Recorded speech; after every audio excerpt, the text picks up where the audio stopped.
Hello, my dear students. Welcome to EPG Pathshala. I am Professor Geeta Bansal from Punjab University, Chandigarh.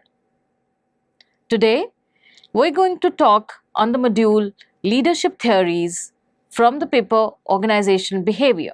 Well, after going through the lesson, you should be able to understand the research and the theoretical framework underlying the various theories of leadership.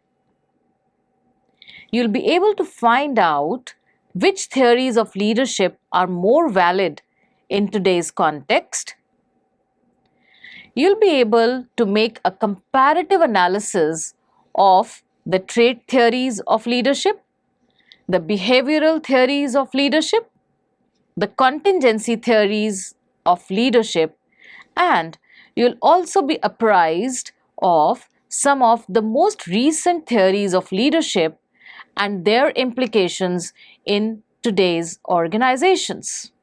Leadership, as has already been discussed in the previous module, is defined as the act or process of influencing people as that they will strive willingly and enthusiastically towards the achievement of the group goals. Now, the importance of leadership lies in motivating. It lies in creating confidence amongst the team members and, of course, building up the morale of its people.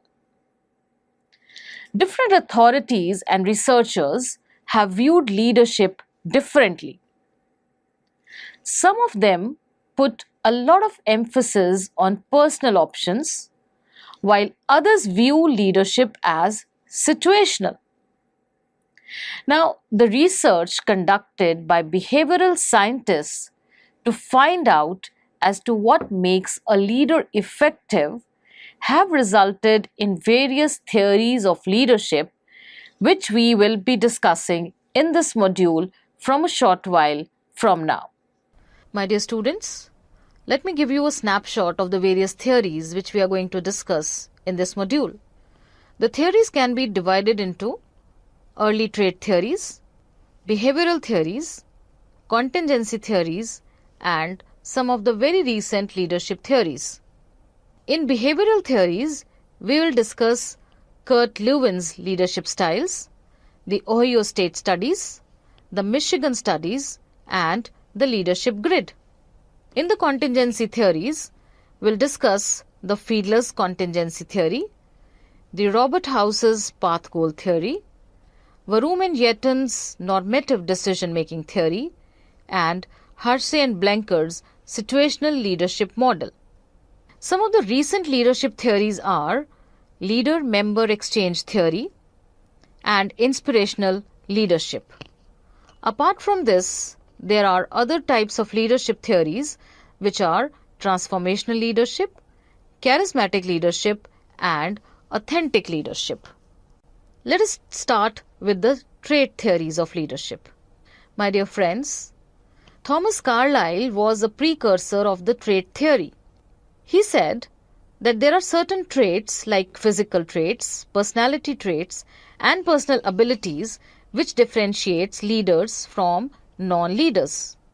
In spite of all the research, it has not been validated that trait theory is valid for measuring leadership qualities. Well, my dear students, we have been talking about the trait theory of leadership. Now, let me tell you before we proceed that there are different traits that can differentiate leaders from non-leaders. I'm sure you will associate more with this theory as you already have observed in your surroundings that leaders exhibit different traits. Now, let us try to understand what these traits could be. To start with, first of all, it is the physical traits which differentiates leaders from non-leaders. Now, the physical traits is the genetic makeup of the person, which comprises his height, his weight, his complexion, his age, and of course, the energy and the stamina of that person. However, research does not prove that physical traits have anything to do with leadership. We all know of Hitler, who was barely 5 feet tall. Another trait is the personality traits. Personality is something which is subjective in nature. It could be one's creativity, it could be one's adaptability to the surroundings, it could be one's dominance, it could be one's self-confidence, it could be one's integrity or emotional intelligence, to name a few. However, some evidence has shown that leaders are more adaptable, they are more self-confident, and they are more emotionally intelligent than non-leaders. Then comes the personal abilities of the persons, or we can say which differentiates leaders from non-leaders. These would include the social skills, the communication skills, the intelligence, cooperativeness of the person, etc. Now again, research has shown positive relationship between a person's personal abilities and his leadership skills. Now, in spite of all the research, it has not been validated that trait theory is valid for measuring leadership qualities. Let us talk about the limitation of the trait theory.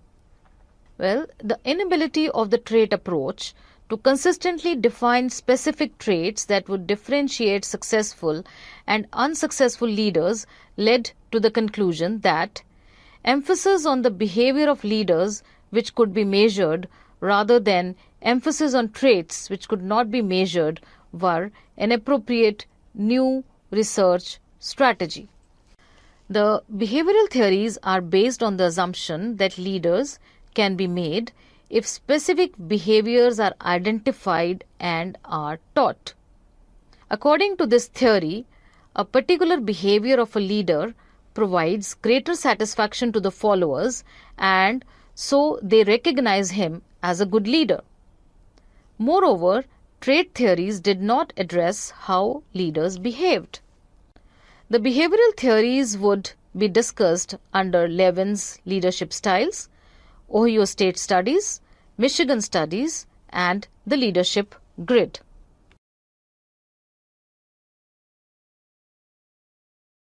The Levin's leadership styles.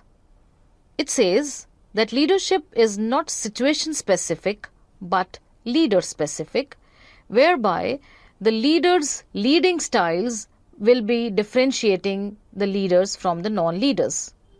There are 3 leadership styles in the form of an autocratic leader, a democratic leader, and a laissez-faire leader. Now, an autocratic leader usually follows strict rules and regulations and controls the work environment, where the followers do not have much discretion but to follow his instructions. The democratic leader is collaborative, cooperative, responsive, and believes in taking decisions with the followers' consensus, unlike the autocratic leader. The laissez-faire leader believes in non-leadership.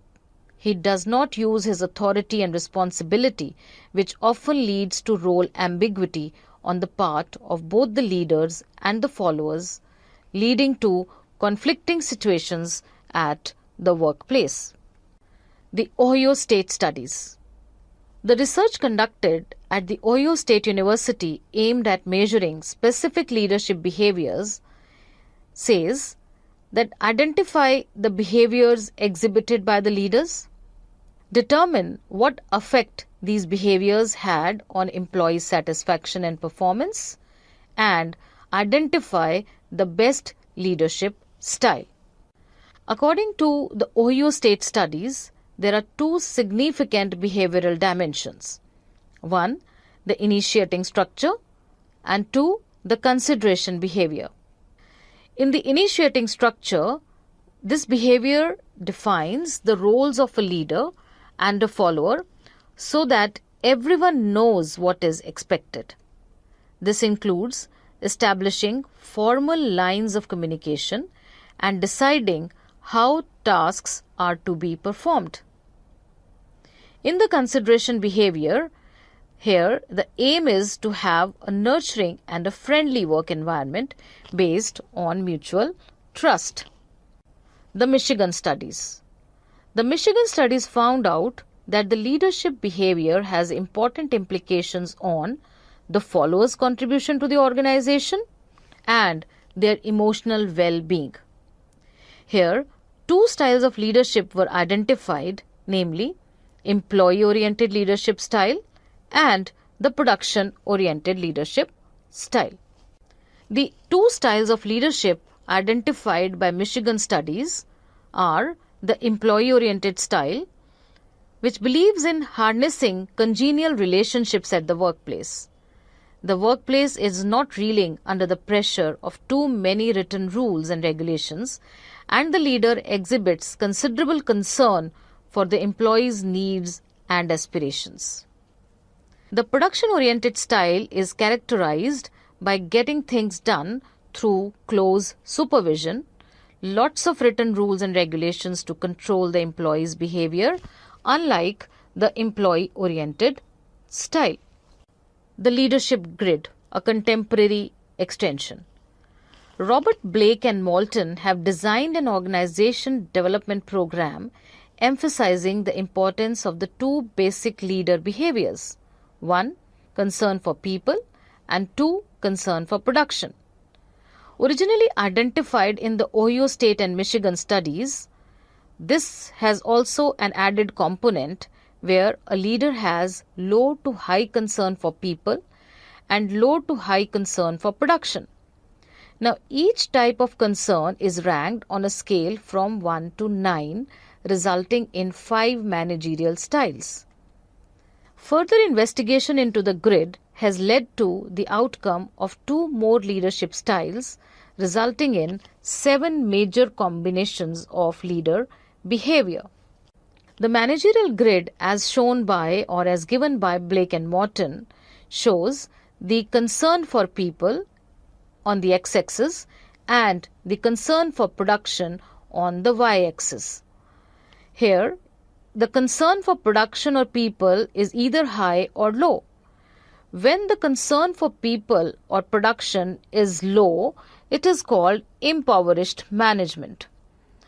When the concern for production is high and the concern for people is low, it is called authority obedience leadership. On the other hand, if the concern for people is high and concern for production is low, this is called a country club management. While if the concern for production and people is both high, this is called as team management. Now, when the manager shows mediocre concern for both the people and production, it is called the organization man management. Let us just study these combinations in a little bit of detail. In impoverished management, the leader will exert just enough effort to sustain by. He shows minimal concern for production or people, thereby resulting in the minimum contribution from the employees. In the authority compliance management, the leader emphasizes on having efficient production through high concern for production and low concern for people, resulting in maximum contribution of the employees. In the country club management, The leader aims at creating a comfortable and a friendly workplace environment with low concern for production and high concern for people, resulting in a comfortable, conflict-free working environment. In the organization management, the leader shows moderate levels of concern for both people and production, resulting in adequate performance of the employees. In the team management, the leader shows high levels of concern for both people and production, resulting in the creation of a highly productive and committed team of employees. The two new combinations of leadership behavior, that is paternalistic management, shows promises for reward for good performance and does not hesitate in reprimanding or punishing for poor performance, just like a father figure. In the opportunistic management grid, the manager applies the style which returns him the maximum self-benefits. Let us talk about the various contingency theories which are there. One is the Fiedler's contingency theory. Second is the Robert House's path goal theory. Third is the Vroom-Yetton's normative decision theory. And fourth is the Hersey and Blanchard's situational leadership model. Contingency theories. Now, dear students, contingency theories of leadership focus on particular variables related to the environment that might determine which particular style of leadership is best suited for the situation. According to this theory, no leadership style is best in all situations.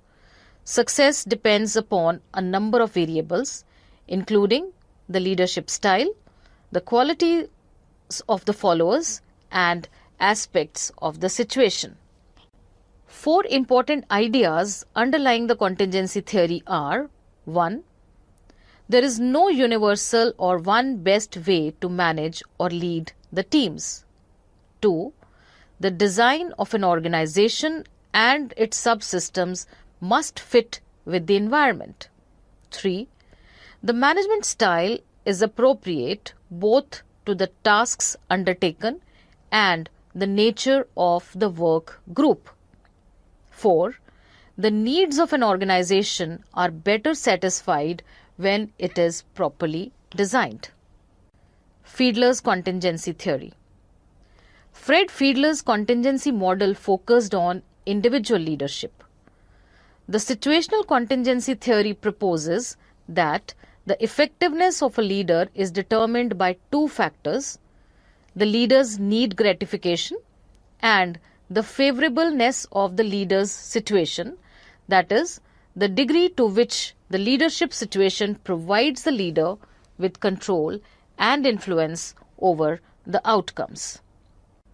The theory further assumes that the leaders are either task-oriented or relationship-oriented, depending upon what satisfies their primary need gratification.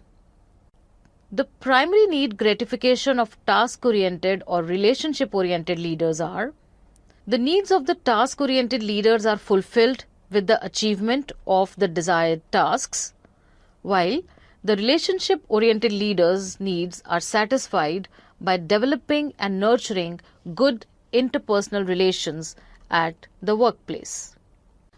The three conditions that could be the outcome of this theory are: 1. The least preferred co-worker scale.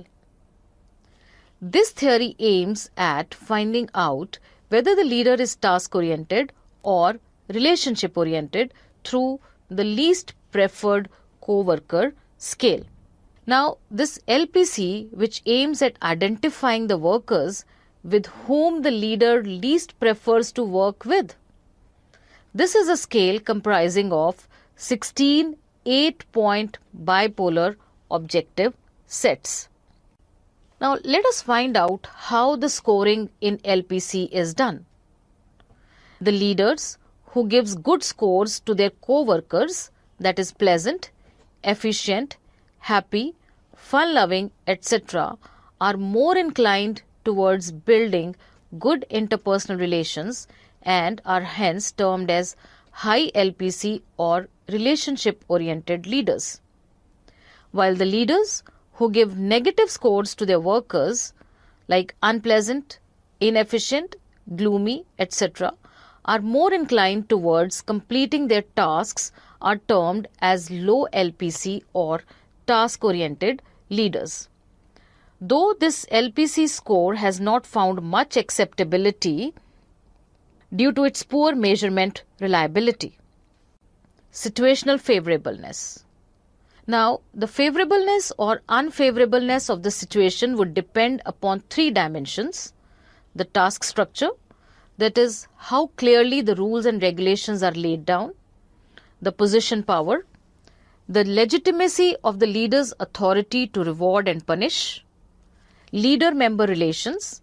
This is measured by the general atmosphere at the workplace, whether it is friendly or unfriendly, with healthy relationship or is mired by conflicts. Now, the favorableness of the leader's situation depends upon the leader's position power, the structure of the teams and the task, and finally, the quality of relationship between the leaders and the followers. Let us try to understand what is leadership effectiveness. Now, according to Fiedler's contingency theory,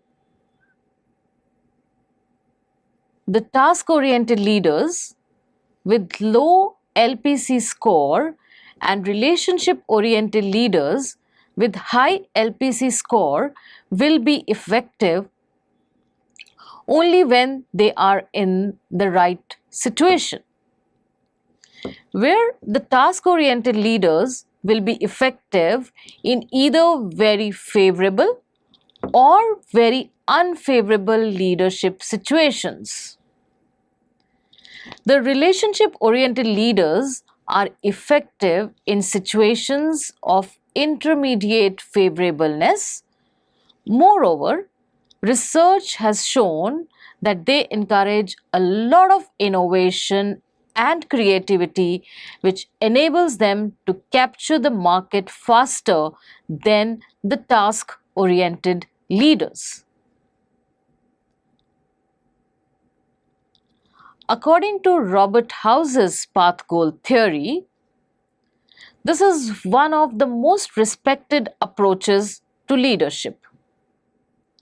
Now, the essence of the theory is that it is the leader's job to assist his or her followers in attaining their goals and to provide the necessary direction and support to ensure their goals are compatible with the overall objectives of the group or the organization.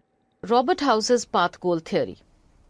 Now, according to this theory, leaders attempt to influence their subordinates' perceptions of the payoff or accomplishing their goals and show them ways to achieve the goals.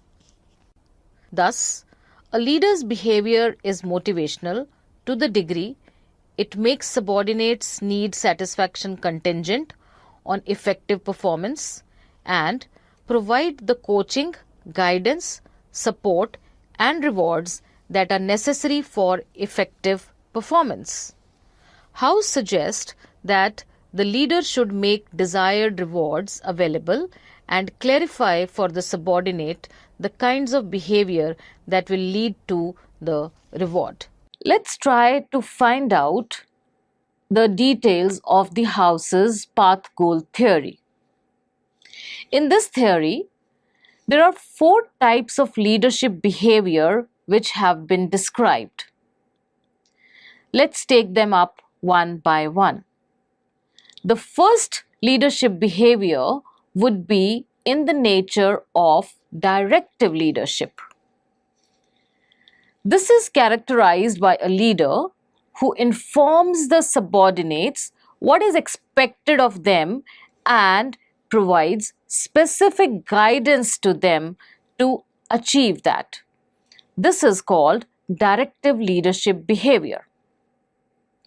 On the other hand, we have supportive leadership behavior, which is characterized by a leader who is friendly and approachable and shows concerns for the status, well being, and personal needs of the subordinates. Then we have achievement oriented leadership behavior, which is characterized by a leader who sets challenging goals, expects subordinates to perform their best, and shows a lot of confidence that the subordinates will perform well. In a way, he is encouraging the subordinates to perform by showing confidence in them. Then we have participative leadership, which is characterized by a leader who consults the subordinates and asks for their suggestions before taking any decision. Now, this participative leadership behavior, it inculcates a lot of confidence and brings the morale of the subordinates at an all-time high and is called a participative leadership. Now, apart from these four leadership behaviors, the House's path goal theory has two situational variables as well, which is one, the subordinates' characteristics, and second, it is the task characteristics. Well, the subordinate characteristics would include the subordinate's ability. For example, their self-esteem and their level of self-actualization, and their personality traits, like they may be authoritative or they might be closed-minded. On the other hand, the task characteristics would include whether the task is a simple one or a difficult one, whether the task is in the nature of being stressful or is it non-stressful, whether the task is dull or whether the task is interesting, and of course, whether the task is safe or is it some danger which is involved in that particular task.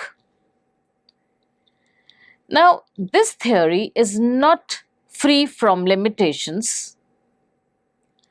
Two of the limitations of path goal theory are: it's more flexible than Fiedler's theory in that it proposes that a manager uses different types of behaviors in different situations. Moreover, a leader can enhance performance by either increasing the rewards or making the path towards those rewards easier to travel. Warum and Yetton's normative theory. The normative theory offers guidelines on how decisions ought to be made in specific situations. The 5 decision-making methods, ranging from highly autocratic to highly participative, are identified. The appropriate method depends on the answer to 7 questions relating to the problem being solved and the subordinates involved. The first 3 protects the quality of the decision, and the final 4 enhance the subordinate acceptance. This is a leader participation model that related leadership behavior and participation to decision making. They assume that leaders use 4 basic styles in making decisions, that is, authoritative, consultative, group-based, and delegative.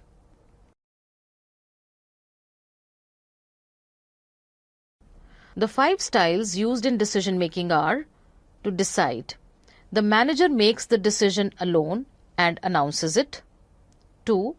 Consult individually. The manager takes the individual input of the group members and then take the decision. 3. Consult the group. Here the manager presents the problem in front of the whole group collectively and takes the inputs and then takes the decision. 4th, facilitate. Here the manager acts as a facilitator only by defining the boundaries for the decision, and the group is allowed to take initiative in decision making. 5th, delegate. Here the manager allows and encourages the group to take decisions within prescribed limits. Hershey and Blanchard's situational theory. Hershey and Blanchard developed a two-dimensional model where it is possible to be high or low on both task and relation behavior. This framework of Hershey and Blanchard is a function of 3 variables: task behavior, relationship behavior, and the maturity level of the employees. Accordingly, the situational leadership will assume either a telling style, a selling style, a participating style, or a delegating style. Situational leadership. On the horizontal axis, the leader's concern for task behavior is there, and on the vertical axis, the leader's concern for relationship behavior is there. The mature followers respond to delegating and participating styles, and the immature followers respond to telling and selling styles. As has already been described, the leadership behavior of telling, selling, participating, and delegating will depend upon the maturity level of the employees. Hershey and Blanchard's theory provides a useful and understandable framework for situational leadership. The model suggests that there is no one best leadership style for all situations. The manager's leadership style must be adaptable and flexible to meet the changing needs of employees and the situation. Leadership theories in the recent times. 1. Leader-member exchange theory, and 2. Inspirational leadership. The inspirational leadership can take the form of transformational leadership, charismatic leadership, or authentic leadership. Leader-member exchange theory. This is also called popularly as the LMX theory, which maintains that leaders usually form varying relationships with their followers, where some of them become a part of their in-group who enjoy more attention and are given higher levels of authority and responsibility than the followers who are in the out-group and do not enjoy the attention of the leader. Inspirational leadership.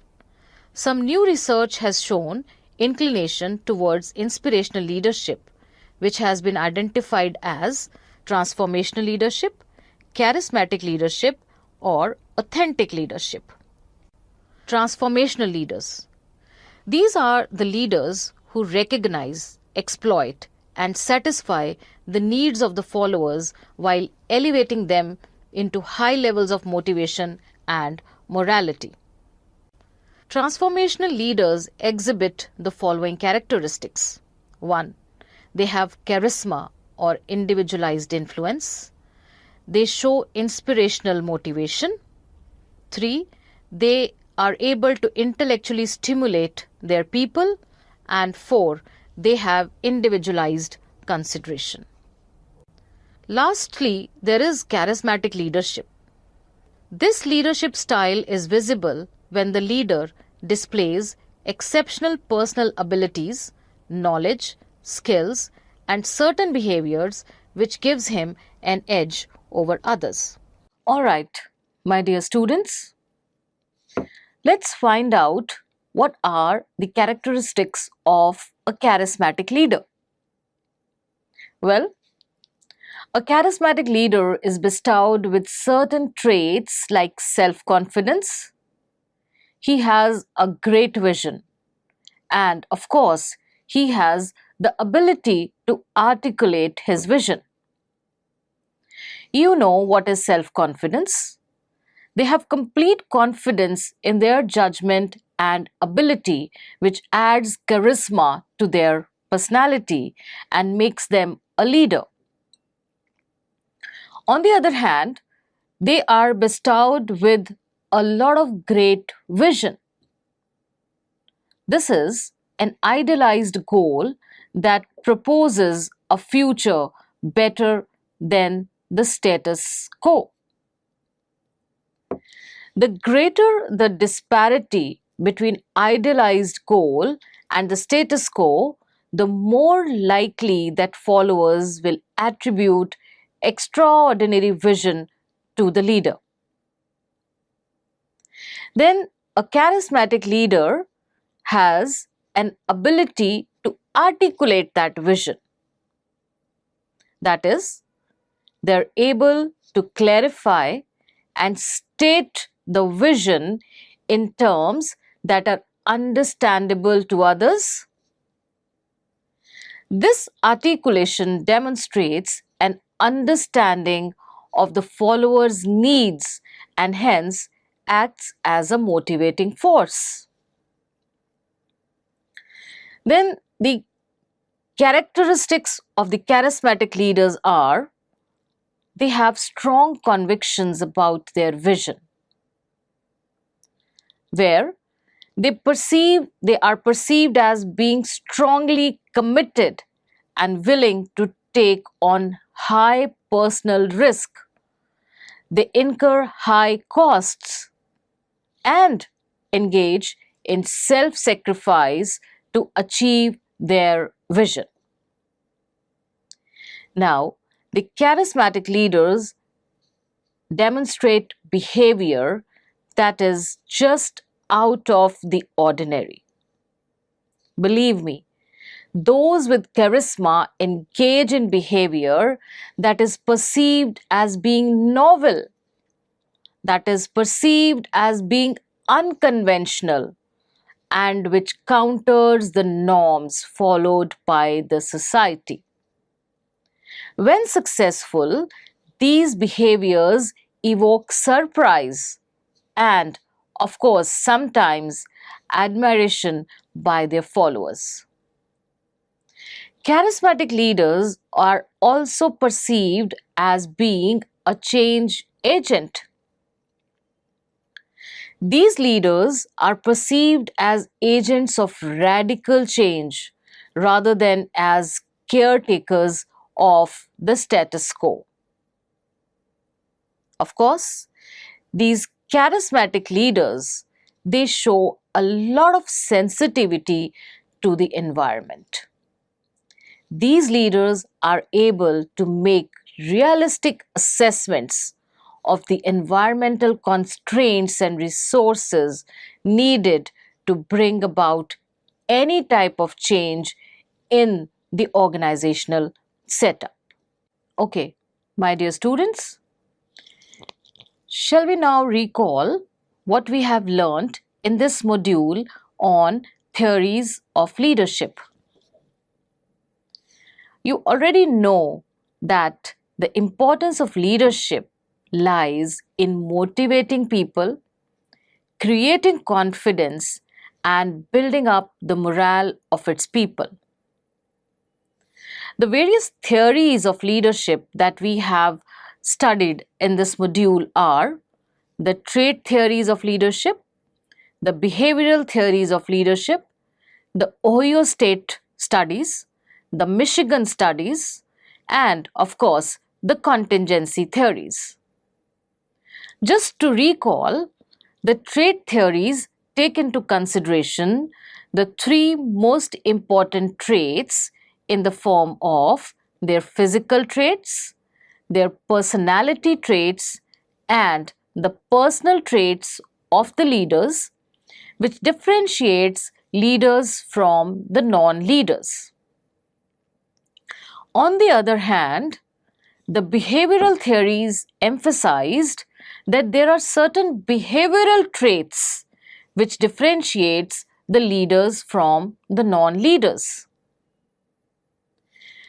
The Ohio State Studies 11 identified three leadership styles like the autocratic, the democratic, and the laissez-faire leader.